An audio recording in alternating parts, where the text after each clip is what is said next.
Good evening everyone, welcome to civil service study. UPPSC RO के लिए next test पर आ जाइए। इंडियन पॉलिटी कवर कर रहे हैं हम। ठीक है, कल के टेस्ट में देखा था हमने राज्यपाल और राज्य का विधानमंडल। इस टेस्ट में हम प्रैक्टिस करेंगे राज्य की विधानसभा और विधान परिषद से बनने वाले प्रश्नों पर। ठीक है, इस टेस्ट सीरीज़ की आप फुल टेस्ट प्राप्त कर सकते हो। ये नंबर है, इस पर कॉल या व्हाट्सअप करके। ठीक है, पेड टेलीग्राम ग्रुप से जुड़ सकते हैं। बाकी प्लेलिस्ट बना रखी है, वहाँ पर आप टेस्ट नंबर 1 से लेकर जो भी आगे नया टेस्ट आने वाला है वहाँ तक आप पहुँच सकते हो। डिस्क्रिप्शन बॉक्स में लिंक है उसका। तो पहला प्रश्न है, राज्य विधानमंडल में पुनर्स्थापित कोई विधेयक धन विधेयक है या नहीं, इसका निर्णय कौन करेगा। देखिए, जैसे केंद्र में जो है लोकसभा का स्पीकर करता है, वैसे राज्यसभा में राज्य में मतलब स्टेट में, राज्य की विधानसभा में जो है करेगा विधानसभा का अध्यक्ष। ठीक है, मुख्यमंत्री नहीं, राज्यपाल नहीं, राज्य विधान परिषद का सभापति नहीं। सी है इसका आंसर। तो संविधान के अनुच्छेद 199(3) में उपबंध है कि राज्य विधानमंडल में पुनर्स्थापित कोई विधेयक धन विधेयक है या नहीं, उस पर राज्य विधानसभा अध्यक्ष का निर्णय जो है अंतिम होगा, परंतु यह शक्ति राज्य विधान परिषद के सभापति को प्राप्त नहीं है। जैसे कि सेंट्रल में लोकसभा स्पीकर के पास है, राज्यसभा के सभापति के पास नहीं है, उसी तरह से। क्वेश्चन नंबर 2 पर आ जाइए। राज्य विधानसभा के अध्यक्ष को उसके पद से कैसे हटाया जा सकता है। 1/3 सदस्यों के बहुमत से, 2/3 सदस्यों के बहुमत से, तत्कालीन समस्त सदस्यों के बहुमत से, या 50% समस्त सदस्यों के बहुमत से। 50% सदस्यों के बहुमत से गलत है। ठीक है, 2/3 गलत, 1/3 गलत। तत्कालीन समस्त सदस्यों के बहुमत से। तो संविधान के अनुच्छेद 179 में राज्य विधानसभा के अध्यक्ष एवं उपाध्यक्ष को हटाने तथा अनुच्छेद 183 में राज्य विधान परिषद के सभापति और उपसभापति को हटाने का प्रावधान है। इन दोनों को क्रमशः विधानसभा के तत्कालीन समस्त सदस्यों के बहुमत से, ठीक है, यानी इनको, और विधान परिषद के तत्कालीन समस्त सदस्यों के बहुमत से हटाया जा सकता है, यानी इनको। किंतु दोनों ही स्थितियों में 14 दिन पूर्व इसकी सूचना जो है देना आवश्यक है दोनों को। क्वेश्चन नंबर 3 पर आ जाइए। विधानसभा के अध्यक्ष या उपाध्यक्ष तथा विधान परिषद के सभापति या उपसभापति के वेतन व भत्ते किस निधि पर भारित होते हैं। भारत की संचित निधि पर, राज्य की संचित निधि पर, केंद्र की आकस्मिक निधि पर, इनमें से कोई नहीं।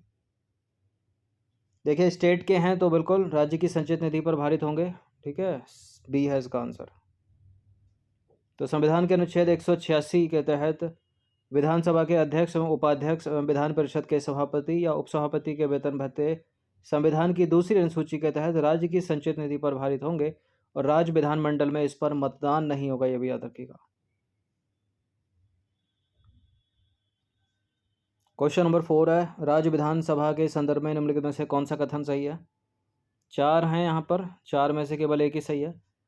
पहला, राज्य विधानसभा का सदस्य निर्वाचित होने के लिए उस व्यक्ति का संबंधित राज्य की मतदाता सूची में नाम होना आवश्यक नहीं है। क्यों नहीं है? नाम होना चाहिए, उसके बिना काम कैसे चलेगा। 2 या 2 से अधिक वर्षों की कैद की सजा काट चुका व्यक्ति राज्य विधानसभा सदस्य निर्वाचित होने के लिए योग्य नहीं हो सकता। बिल्कुल यही करेक्ट है।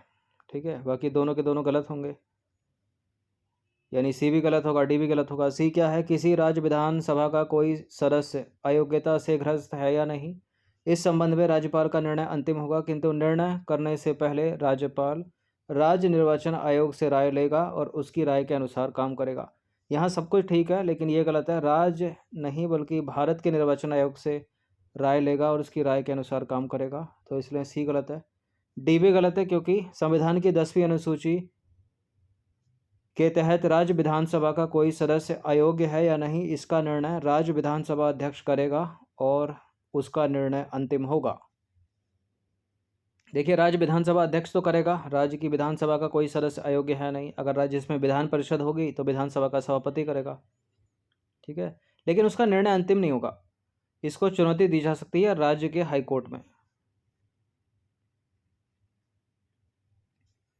तो जन प्रतिनिधित्व अधिनियम 1954 के तहत उपबंध किया गया है कि 2 या 2 से अधिक वर्षों की कैद सजा काट चुका व्यक्ति राज्य विधानसभा का सदस्य बनने के योग्य नहीं है। तो दूसरा वाला स्टेटमेंट करेक्ट हो गया।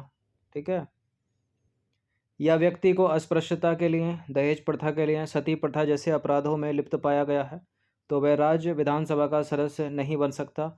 या निर्धारित समय सीमा के भीतर चुनावी खर्च संबंधित विवरण प्रस्तुत करने में अगर वो विफल रहता है तो वह व्यक्ति राज्य की विधानसभा का सदस्य बनने के योग्य नहीं है। तो दोनों तीनों बातें इनको देख लीजिएगा।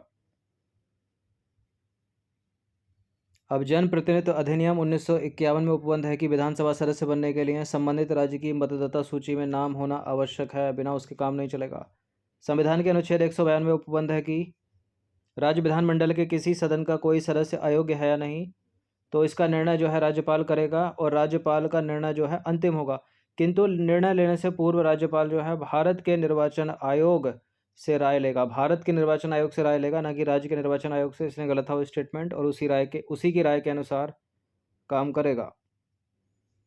अब जो अंतिम स्टेटमेंट था कि संविधान के अनुच्छेद 191(2) में उपबंध है कि अनुच्छेद 191(1) के तहत प्रश्न उठता है कि राज्य विधानसभा या विधान परिषद का कोई सदस्य अयोग्य है या नहीं, इसका निर्णय विधानसभा अध्यक्ष लेगा या सभापति करता है, किंतु उसका निर्णय अंतिम नहीं होता है।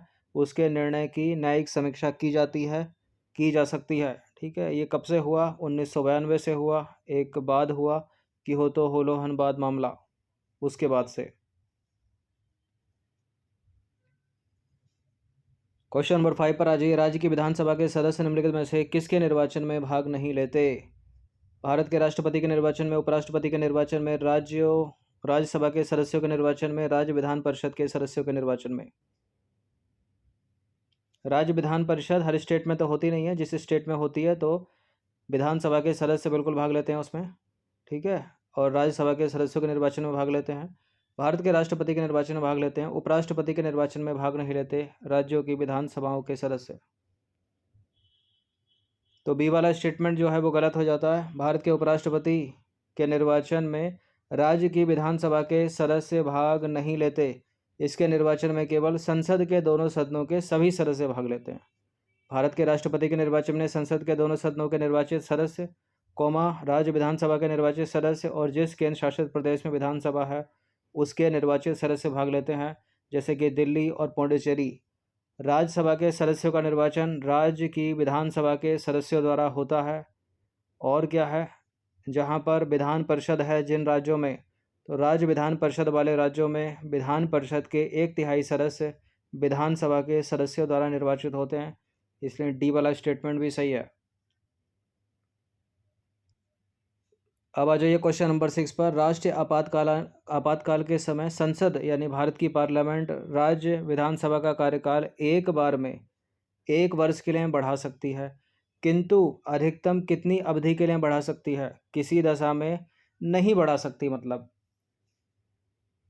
यानी वही उसका उत्तर होगा, वही उसकी अंतिम अवधि होगी। यानी अधिकतम 3 वर्ष के लिए, 2 वर्ष से अधिक, 3 की जगह 4 कर दो इसको। ठीक है, 4 से अधिक कोई समय सीमा निर्धारित नहीं है। देखिए इसका उत्तर हो जाएगा डी, इसकी कोई समय सीमा निर्धारित नहीं है, कितनी बार भी 1-1 वर्ष करके वो बढ़ा सकती है इसमें। तो राष्ट्रीय आपातकाल की स्थिति में, राष्ट्रीय आपातकाल का मतलब 352, ठीक है, नेशनल इमरजेंसी है, और 356 स्टेट इमरजेंसी है, और 360 फाइनेंस इमरजेंसी। राष्ट्रीय आपातकाल, वित्तीय आपातकाल, 356 राष्ट्रपति शासन वाली स्थिति। तो राष्ट्रीय आपातकाल की स्थिति में राज्य संसद जो है यानी भारत की पार्लियामेंट राज्य विधानमंडल का कार्यकाल एक बार में 1 वर्ष के लिए बढ़ा सकती है, और 1-1 वर्ष कर संसद कितने भी समय के लिए बढ़ा सकती है। इसकी कोई समय सीमा निर्धारित नहीं है, इसलिए डी अपना आंसर है। किंतु आपातकाल अगर समाप्त हो गया तो इसके पश्चात 6 महीने से अधिक नहीं हो सकता। ठीक है, 6 महीने से अधिक नहीं बढ़ा सकती। फिर आपातकाल की स्थिति ध्यान दीजिएगा, आपातकाल की स्थिति में यह है, और आपातकाल समाप्त होने पर 6 माह से अधिक नहीं। 7वां प्रश्न है, निम्न कथनों में असत्य कथन की पहचान कीजिए। 3 इसमें करेक्ट हैं, 1 इसमें इनकरेक्ट है, उसी को ढूंढना है। राज्य विधान परिषद एक स्थायी सदन है, इसके सदस्यों का कार्यकाल 6 वर्ष का होता है। इसके 1/3 सदस्य प्रत्येक 2 वर्ष में सेवानिवृत्त होते रहते हैं। राज्य विधान परिषद के सेवानिवृत्त सदस्य पुनर्निर्वाचन और पुनर्नामांकन के लिए योग्य नहीं होते।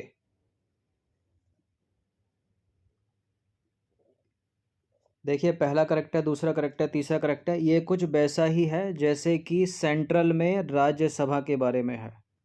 ठीक है, पुनर्निर्वाचन के पात्र होते हैं, ये गलत है डी वाला स्टेटमेंट, और डी ही अपना आंसर। तो राज्य की विधान परिषद एक स्थायी सदन है, जैसे कि सेंट्रल में राज्यसभा एक स्थायी सदन है। इसके 1/3 सदस्य प्रत्येक 2 वर्षों में सेवानिवृत्त होते हैं, राज्यसभा के भी। इसके सदस्यों का कार्यकाल 6 वर्ष का होता है, वैसे ही सेंट्रल में राज्यसभा के सदस्यों का कार्यकाल 6 वर्ष का होता है। राज्य की विधान परिषद के सेवानिवृत्त सदस्य पुनर्निर्वाचन के पात्र हैं और पुनः नामांकन के भी पात्र हैं। क्वेश्चन नंबर 8 पर आ जाइए। निम्नलिखित कथनों में से सत्य कथन की पहचान कीजिए। अब एक ही सत्य होगा और 3 होंगे असत्य। पहला स्टेटमेंट है, विधान परिषद वाले राज्यों में विधान परिषद के सदस्यों की कुल संख्या उस राज्य की विधानसभा के सदस्यों की कुल संख्या के 2/3 से अधिक नहीं होगी, किंतु किसी भी दशा में 60 से कम नहीं होगी। विधान परिषद का सदस्य बनने के लिए न्यूनतम आयु सीमा 30 वर्ष होनी चाहिए, और राज्य में निम्न सदन स्थायी सदन है और इसका कभी विघटन नहीं होता। संविधान के अनुच्छेद 161 में राज्य विधान परिषद की संरचना के संबंध में उपबंध किया गया है। केवल एक ही करेक्ट है और वो है बी वाला स्टेटमेंट। ठीक है, यहाँ 1/3 होना चाहिए, यहाँ 40 होना चाहिए।